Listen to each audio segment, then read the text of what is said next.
Amigos de Telesur, buenas noches. Bienvenidos a la entrevista de CIDE. En estas semanas, hoy especialmente, estamos tratando de entender qué ha sucedido, que nuestra América, nuestra patria grande, se ha corrido en algunos países, Argentina, Venezuela, y ahí está Brasil, bastante acechada por un golpe blando del eje del progresismo. ¿Qué es lo que ha pasado en este tiempo? Vamos a tratar de entenderlo gracias a la generosidad de Roy Chatterton Matos, que hoy nos acompaña, abogado, político, diplomático venezolano. Roy, es un placer tenerlo en nuestro programa. Muchas gracias desde ya. Buenas noches, Víctor Hugo. Muchas gracias. ¿Cómo entender lo que está ocurriendo en nuestra América? ¿Cómo explicarlo de Venezuela? A la luz también de lo que antes sucedió en la Argentina y de estos problemas que se están presentando en Brasil. Mira, no quiero lucir superficial ni deportivo, pero yo creo que esta es una victoria temporal, quiero decir, en un tiempo del imperio y sus servidores, como la dictadura mediática, y la mayoría del pueblo con un altísimo grado de participación, pero muy razonablemente irritada, nos castigó por el castigo que nos ha aplicado el imperio durante meses en búsqueda de la desestabilización, haciendo pesos para derrocarnos, para tumbarnos, para acabar con nuestra democracia, como están haciendo en otros países de América Latina. Pero nos recuperaremos. Yo decía que hoy es el primer día de nuestro retorno victorioso y así lo haremos, por supuesto, cada vez más en conjunción y en unidad con nuestros hermanos de la América Latina y del mundo progresista. A distancia, Roy, uno advierte que en el vientre de esta derrota de ayer del oficialismo en Venezuela también hay una victoria frente al mundo, a ese mundo que trata de ser desconfiado siempre de lo que ocurre en Venezuela con su democracia. La respuesta ha sido de tal énfasis que la medida de la derrota es también la del éxito para mostrarle al mundo cómo son las cosas electoralmente en Venezuela. ¿Cree que esto es así? Totalmente. Cuando hablas de vientre pienso en el bebé diabólico de la película El bebé de Rosmarie. Pero como decía mi abuela y como dicen todas las abuelas, no hay mal que por bien no venga.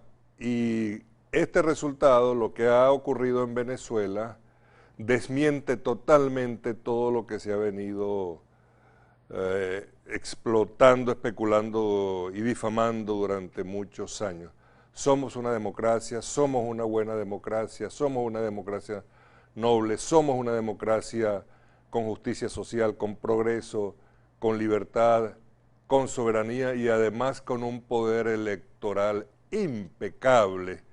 Y por eso es una situación, yo diría, que coloca a la oposición en una situación, sí, casi de que sinvergüenzura, porque ahora tienen que admitir que es legítimo lo que ha ocurrido porque ellos son los beneficiarios de esa legitimidad derivada de la condición de impecable de nuestro proceso electoral. Y así como otras se van a caer muchas mentiras, las mentiras sobre el presidente Maduro.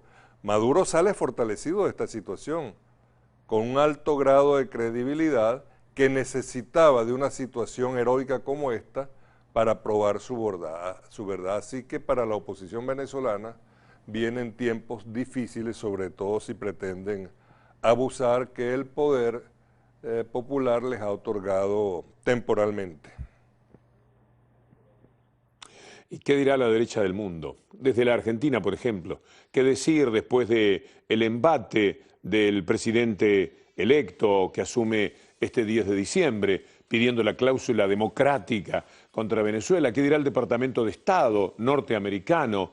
¿Qué dirán desde otros países que permanentemente acechan la democracia de Venezuela, denunciándola, hostigándola, señalando sus defectos, cuando en realidad hay allí evidentes virtudes para enseñarle al resto de los países?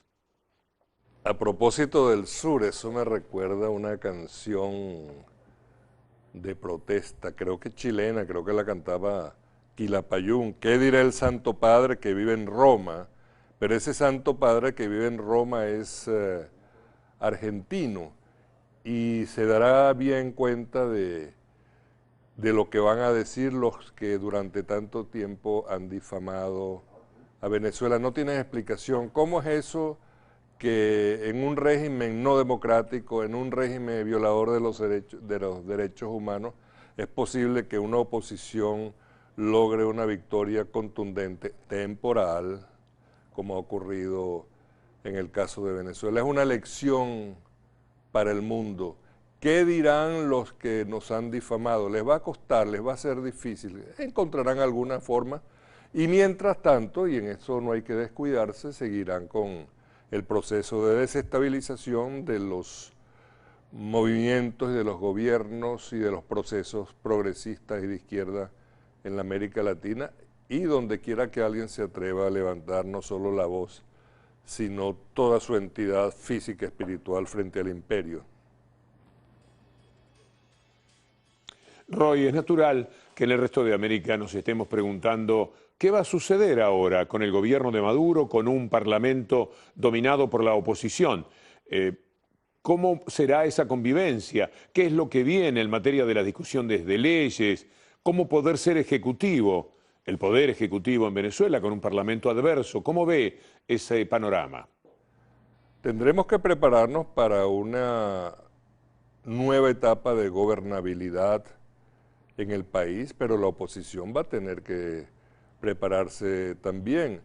Nosotros venimos curtidos y endurecidos en el buen sentido de la palabra, de muchos años de resistencia, de combate en las más difíciles circunstancias. Siempre he dicho y lo repito de manera obsesiva que cuando uno nada contra la corriente tiene dos opciones. La más fácil es ahogarse, abandonarse.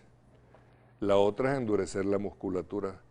Vendrán mejores ejercicios de musculatura y veremos hasta dónde puede llegar esa oposición que pretenda revocar todas las decisiones previas en materia de progreso social, derechos humanos, derechos sociales, vivienda, salud, etcétera, etcétera, etcétera, porque ¿van a apostar ellos a continuar con la guerra económica? Habría que preguntarse eso. ¿Van a liberar el mercado? ¿Van a negarle o quitarle o despojarle a los niños de los derechos que tienen? ¿Les van a quitar sus pequeños laptops, sus tabletas? ¿No habrá más vivienda para los excluidos? ¿Qué harán? ¿Hasta qué punto? Porque inclusive el irritado venezolano que se abstuvo, que votó en contra del chavismo, sin temor de perder el proceso, habrá de preguntarse en algún momento si está en su conveniencia seguir apoyando lo que ayer en un momento de locura o de distracción o de irritación hizo al votar por la otra parte.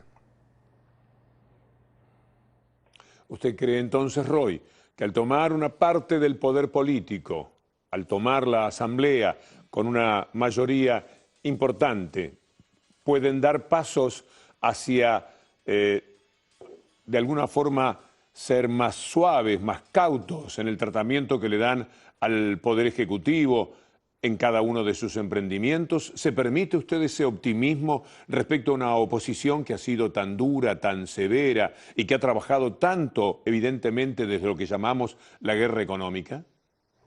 No, perdón, quizás me expliqué mal, no soy nada optimista, siento una profunda desconfianza visto los antecedentes de esta oposición, pero yo me pregunto cómo van a hacer para tomar medidas radicales que recuperen la exclusión, y recuperar es una palabra muy blanda en este caso, la exclusión de la mayoría de los venezolanos. ¿Cómo van a hacer para revocar los derechos sociales, las grandes conquistas sociales del pueblo? ¿Es que piensan que la gente se va a quedar con una negación de sus derechos? que la gente no va a salir a la calle, porque en la calle habrá alguna respuesta, y como siempre hemos estado en la calle, porque este es un gobierno y este es un proceso político de profunda penetración popular, entonces en ese hábitat natural para la izquierda venezolana, que es la calle, habrán de librarse grandes batallas. ¿Hasta dónde van a llegar? Algunos personajes de la oposición son verdaderamente siniestros, y los creo capaces de tratar de generar una especie de tsunami de sangre. Sin embargo, en un tsunami de sangre ellos podrían ahogarse también y a lo mejor no tendrían tiempo para endurecer su musculatura. La sensación es que ahora con el poder legislativo, con la Asamblea Nacional bajo relativo control, van a ir también por el Poder Ejecutivo, van a ir por más, porque en ese sentido son insaciables y es casi parte de la naturaleza de los hombres de la política, por otra parte, ir hacia el poder total, en este caso el tener no solamente el Poder Legislativo, sino alcanzar el Poder Ejecutivo, y para esto van a tener que ser persistentes en lo mismo, en la misma receta que les ha permitido acceder a este resultado de ayer. Son como pirañas, sienten el olor de la sangre y van a tratar de consumirnos a dentelladas, pero dudo que puedan hacerlo. Es un ejecutivo fuerte, es un Estado muy fuerte que necesitará todavía más de fortalecimiento, y para eso contamos, además de nuestras propias fuerzas y de nuestros propios recursos, de un recurso valiosísimo que es la solidaridad internacional. Nuestros hermanos del continente, por la generosidad natural en ellos, pero también para cuidar sus propios intereses, tendrán que sumar sus esfuerzos junto a los nuestros para lanzar, ya se verá la manera, una contraofensiva progresista frente a esta ofensiva de la ultraderecha que está celebrando, quién sabe por cuánto tiempo, yo lo vería más bien breve, estas victorias numéricamente importantes. Y no me hago más preguntas porque no quiero exceder el ámbito soberano del territorio venezolano, pero este continente generaría muchas preguntas que han de ser respondidas oportunamente. Quiero aprovechar la acción de embajador, su vida diplomática en Europa, a la que conoce profundamente, pero también su condición de ex embajador en la Organización de Estados Americanos, todo esto que le permite tener una mirada mundial sobre lo que ocurre. Paralelamente a la victoria de la derecha en Venezuela y poco después del triunfo de la derecha en la Argentina, en Francia tenemos algo que horripila, que es el triunfo de la ultraderecha en las elecciones celebradas ayer. Es verdad que hay alguna segunda vuelta por allí que tendrán que ratificar, pero los números asustan verdaderamente, Roy. Entonces, después de la pausa, quiero aprovechar su conocimiento de ese mundo para que nos haga una lectura de lo que está ocurriendo. ¿Es una ola de la derecha que también entra en nuestra América? Inmediatamente después de la pausa, en la entrevista Decide aquí en Telesur. Antes de hacer esa recorrida por el mundo, quiero invitar a Roy Chatterton Matos, nuestro invitado de hoy, a la entrevista Decide, a echar un vistazo sobre los errores que se puedan haber cometido para que el resultado de este domingo tuviese lo que ahora conocemos, una imposición de la oposición. ¿Qué cosas puede observar Roy que usted hubiera querido hacer de otra manera, incidir para que fueran diferentes y que proyecta sobre el futuro? Bueno, esa va a ser una materia de discusión interna dentro de las fuerzas progresistas, pero evidentemente una mayor comunicación con nuestro pueblo, una mejor capacidad de comunicación habría sido necesaria si hubiéramos tenido la imaginación lo suficientemente extensa para eso, pero esas cosas ocurren, eso lo vamos a discutir, errores que tienen que ver con manejos éticos dentro de nuestro proceso, todo eso influye, pero fundamentalmente lo que influye en el caso de Venezuela no son temas serios que nos han afectado, como el mismo tema de la inseguridad, que habrá que resolver y el cual puede estar mejorando, sino fundamentalmente la guerra económica, la irritación que genera una violación a los derechos humanos básicos y quizás menos atendidos. Bueno, hay uno importantísimo, que es el derecho a la alimentación, que estaba vinculado al derecho a la vida, pero nosotros que somos un pueblo aseado, no encontrar los recursos para darnos una buena ducha, para estar aseado, todo eso produce una gran irritabilidad. Entonces no se puede pedir a nuestro pueblo irritado y justamente irritable una suerte de racionalidad frente a esta situación o una elaboración política. Por eso allí nosotros tenemos que mejorar nuestra capacidad de comunicación. Pero eso viene y con el presidente Maduro al frente se puede hacer. Pero yo quería decir algo adicional, porque usted habló de la OEA. Yo quiero hablar rápidamente de la OEA para después pasar al resto del mundo, especialmente a Europa. El señor Almagro, recuerda que pasamos de Insulza, el Gordo, a un nuevo secretario general, es decir, Almagro. Pero ocurre que la OEA precocinó un golpe electoral y elaboró un informe de 18 páginas con serios problemas de redacción bajo apremio antes de las elecciones para unirse a la presión internacional concertada progresivamente en contra de nuestro país. Y ese texto iba a ser el informe de los expertos de la OEA si nosotros los hubiéramos invitado a Venezuela como observadores. Por lo tanto, ese instrumento conspirativo y desprestigiador de la democracia venezolana no siguió el curso que ellos esperaban. Por lo tanto, dio órdenes de sacarlo a como diese el lugar.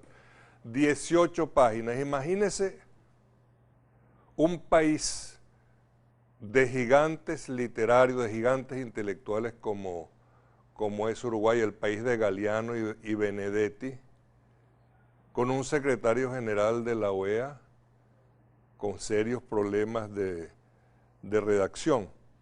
Pero esa sería la parte pintoresca de la historia. La parte seria, sustantiva, es el intento de dar un golpe electoral precocinado de la OEA en contra de la democracia.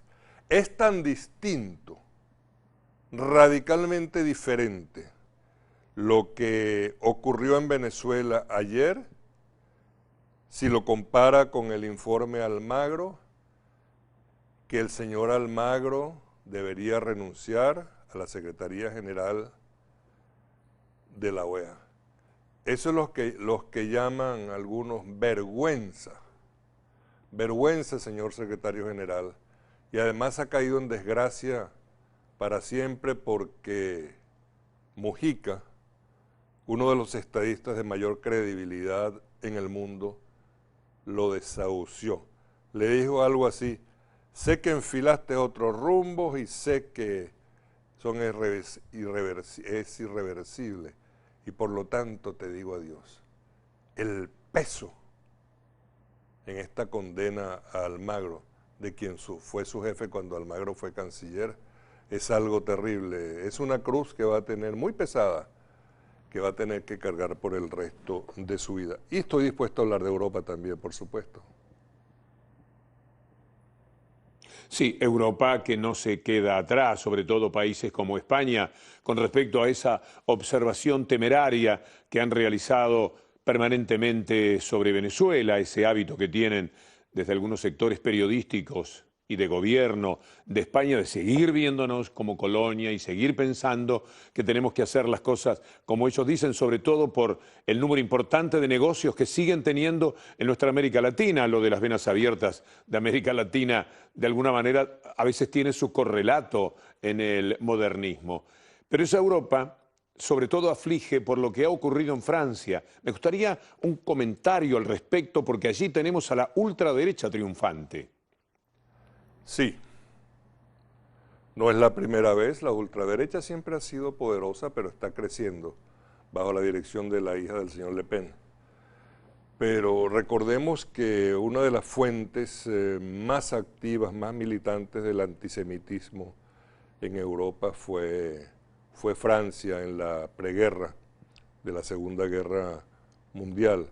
Y es una Europa que también ha tenido movimientos o corrientes de derecha con inclinación social como fue el gaullismo, que le dio buena parte de su sistema de seguridad social a Francia. Pero en Francia ocurren cosas curiosas. Yo todavía me pregunto cómo es posible que hayamos tenido tan buenas relaciones con el gobierno de Chirac y cómo es posible que la izquierda francesa haya tomado un rumbo para favorecer, y no estoy hablando de la señora Le Pen, estoy hablando del propio Partido Socialista. Por allí pasó más o menos inadvertido algo que a mí me asombró. Un Twitter o un trino del primer ministro, creo que se llama Valls, de solidaridad con el señor Leopoldo López. Habría que decir vergüenza también. Uno no se imagina eso en Francia, pero eso está ocurriendo. Y en España hay una suerte de dictadura social.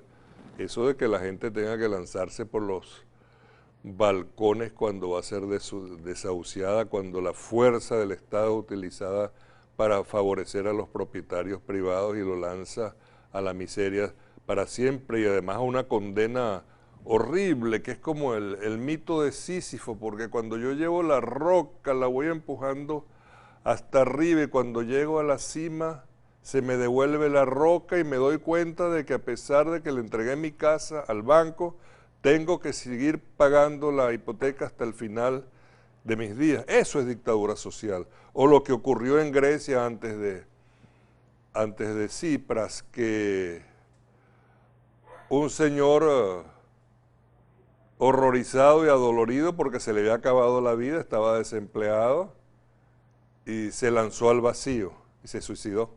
Eso parece un suicidio, como tantos otros de la gente que cae en desgracia en la vida. Pero el detallito de esa historia es que antes de lanzarse por el balcón de su casa, lanzó primero a su madre de 90 años.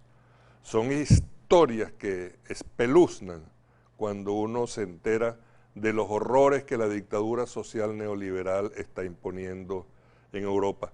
Pero al mismo tiempo hay aire fresco, parece que hay una especie de gobierno socialista en Portugal que acaba de tomar posesión con el apoyo del Parlamento. El Partido Laborista de Inglaterra viene de regreso por sus buenos fueros y eligió a un señor que se llama Jeremy Corbyn como su máximo líder después de la desgracia y la vergüenza que significó Tony Blair en su complicidad en la destrucción de Irak y también de Libia. Creo que en Australia ocurrió algo. Entonces, por algún lado también están ocurriendo movimientos de izquierda y ojalá pudiéramos tener de regreso a las filas del progresismo a los países escandinavos que se fueron a la derecha y bueno, hasta en 2 ocasiones sucesivas han tomado la dirección de la OTAN y lanzado sus bombitas y asesinado a algunos cuantos libios y destrozado todo el tejido social de Libia, que era un país que a pesar de tener un régimen duro, pero era un régimen duro donde todo el mundo tenía derecho a la educación, a la salud, a la comida, al recreo, en un país dividido entre tribus. Y por América Latina y por América Central también ocurren evoluciones y por eso diría que hay que tener mucho cuidado de todas maneras con esta arremetida. Venezuela es no la joya de la corona, sino la joya en la corona, porque en la repetición de la historia, así como en el siglo XIX, impregnamos a un continente de nuestro espíritu de libertad frente a un imperio al cual derrotamos, en este momento también esta Venezuela ha dejado y está dejando y seguirá dejando una impronta muy profunda en los espacios de libertad, de democracia y de justicia social del continente americano. Roy, alivie mi relativa pesadumbre, mi sensación de que el capitalismo, como he leído alguna vez, es un crimen perfecto, que vuelve permanentemente sobre sus pasos, que se alimenta. Usted cuenta esa historia tan dolorosa de tirar la madre por el balcón y luego él. Pero en Italia hubo una liga de viudas después del 2008-2009, después de la crisis, y sabemos lo que ocurre en estos momentos en España, y sigue teniendo un gran poder la derecha, ahora reforzado el Partido Popular por Ciudadanos, la esperanza de Iglesias, de quienes están a la izquierda, en España se ha reducido en los últimos tiempos. Tienen los medios de comunicación son los bancos, son las ONG, son esos mundos económicos que entran a los gobiernos, hacen los desastres, luego vuelven a la actividad privada, en la actividad privada socavan a los gobiernos y entonces vuelven nuevamente a los gobiernos por una puerta giratoria, que también lo padece, por cierto, y más que nadie, los Estados Unidos. Y en eso estamos, viendo que han reaparecido después de tantas conquistas como las que se dieron en América Latina. Una vez más han podido y van a tener un poder que a lo mejor intentan de todas las maneras fortalecer en los próximos años. ¿Qué mundo nos espera, Roy? Un mundo de mayor combate. Yo creo que uno de los errores que hemos cometido las fuerzas progresistas es no haber hecho suficiente combate a la dictadura mediática, porque entre los grandes responsables de las miserias que están ocurriendo y de los retrocesos está la dictadura mediática. Si uno le pregunta a un ciudadano común de cualquiera o de cualesquiera de nuestros países quiénes son los dueños de algunas cadenas televisivas o grupos de diarios, no tienen la menor idea. Es como algunos delincuentes, como los corruptos, uno no sabe quiénes son los corruptos, salvo algún escándalo de vez en cuando. Pero los que son responsables, por ejemplo, de la guerra económica, yo quisiera verlos, saber su nombre, su apellido, y quisiera alguna vez ver a la gente, a las masas protestando frente a las televisoras, frente a los medios responsables de la contaminación espiritual, del envenenamiento intelectual de nuestros pueblos, porque hay historias de horrores. El capitalismo definitivamente es perverso, pero hay algo tan perverso como la pobreza. Yo no sé cuántos de los ciudadanos del mundo que están viendo este programa han conocido la pobreza o han conocido a los pobres. ¿A qué huele la casa de un pobre? ¿Cómo se alimenta un pobre? ¿Cómo es su vida rutinaria? ¿Cómo se compara con la vida de uno que tiene un vehículo, tiene acceso a internet, comida todos los días asegurada, salvo en casos de guerra económica? Entonces, tenemos que seguir haciendo la guerra a la pobreza y en eso hemos avanzado notablemente en Venezuela. Nosotros somos un país en vías de construir la justicia social. Hoy, y además hay otro alimento que es el alimento cultural que le hemos dado a nuestro pueblo. Yo decía ayer en un programa, el venezolano común y corriente, especialmente el pobre, hace 20 años no sabía expresarse, no sabía elaborar porque su incultura y su falta de educación era terrible. Y llegó Chávez y con Chávez llegaron las misiones.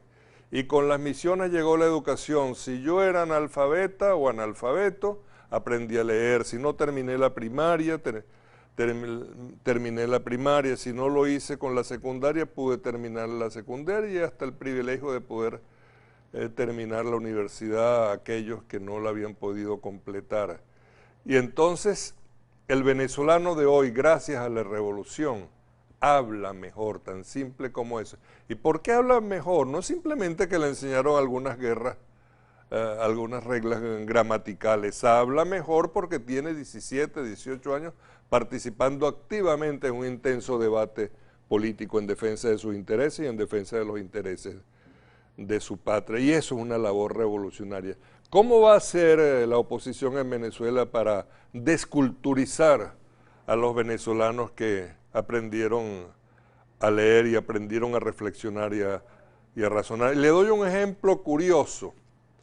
Con motivo, ya yo no sé cuántos años hace que Cervantes escribió El Quijote, se me van los tiempos, 400, 500 años, me da lo mismo. Pero en todo caso, Chávez decidió, y lo anunció públicamente, la edición de 1 millón de ejemplares gratuitos de El Quijote en la versión Saramago.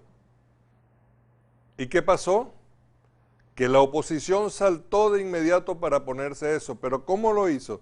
De una manera tan ridícula que hasta parece risueña. Dijeron que era falso que el gobierno de Venezuela iba a repartir 1 millón de ejemplares gratuitos del Quijote, que eran solamente 300.000 ejemplares. Esa es la oposición que tenemos. Roy, hemos llegado al final, seguiría charlando, lo sentirá usted, porque es una forma de aprender y de decirle a nuestra América puntos de vista cuyo énfasis como el suyo seguramente ayudan enormemente en estos días de una cierta pesadumbre de quienes ven el mundo desde un eje en el que el progresismo sea lo fundamental. Agradezco muchísimo, Roy. La seguimos en cualquier momento. Muchas gracias y que Dios lo bendiga, así sea positivista como buen uruguayo.